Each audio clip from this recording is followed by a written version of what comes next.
Je voulais vous raconter une petite histoire. Voilà. Il y avait une fois une jeune femme que je vais appeler Léa, qui, comme beaucoup, eh bien, avait appris très tôt à se mesurer à des standards de perfection inatteignables. Ce qu'on peut voir entre autres sur les réseaux sociaux. Et Léa, pardon, eh bien, voyait son reflet non pas comme une représentation de qui elle était, mais comme un rappel constant de ce qu'elle pensait devoir être.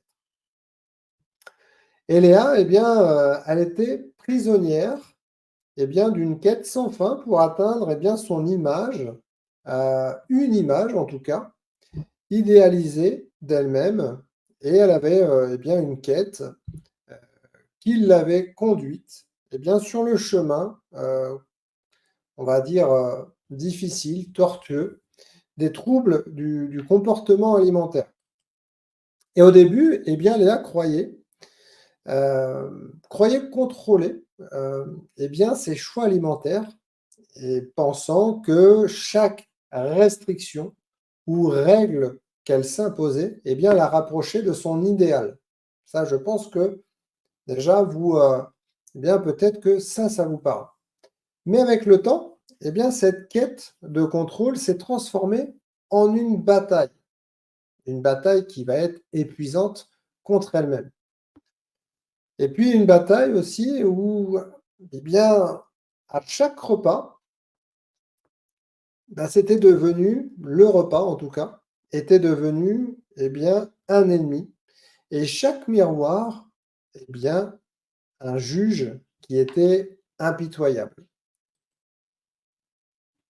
Et pendant une soirée, alors qu'elle se tenait, seule dans sa cuisine, face encore une fois à un énième, échec de sa journée,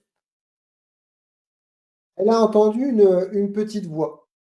Une voix étouffée par, eh bien, des années de critiques et de règles, mais qui ce soir-là, eh ben, parlait clairement. Cette voix, c'était la sienne.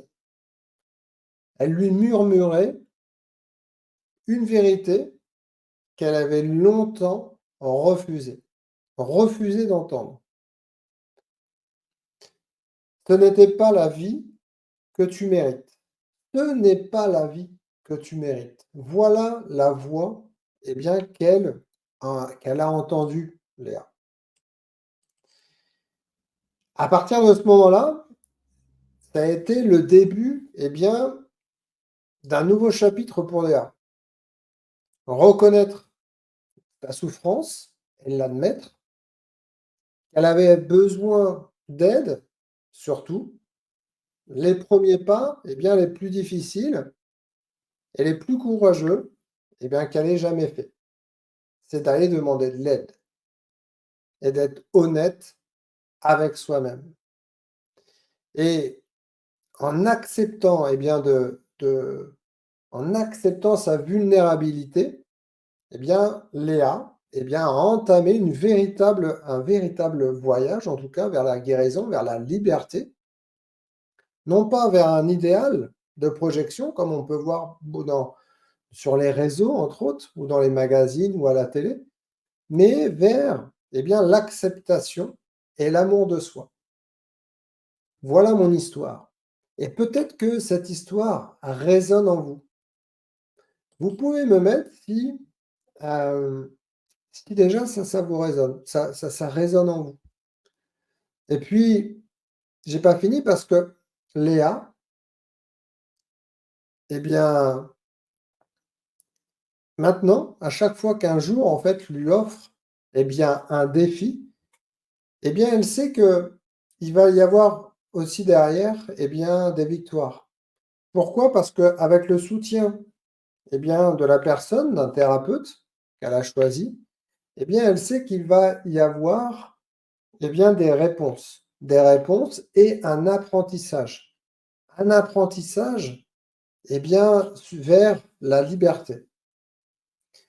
L'histoire de Léa, eh bien, c'est un rappel puissant que le chemin vers la guérison, vers la liberté, eh bien, ça commence déjà par un acte d'honnêteté, comme on l'a dit. Mais une marque d'honnêteté vers soi-même, d'accord? Ça, c'est important. Parce que on va si on va chercher la vérité, mais la vraie vérité, j'allais dire, eh bien, aussi bien avec toutes ces imperfections que nous pouvons trouver, eh bien, la liberté est elle est derrière. On va la trouver. Vous allez la trouver. D'accord?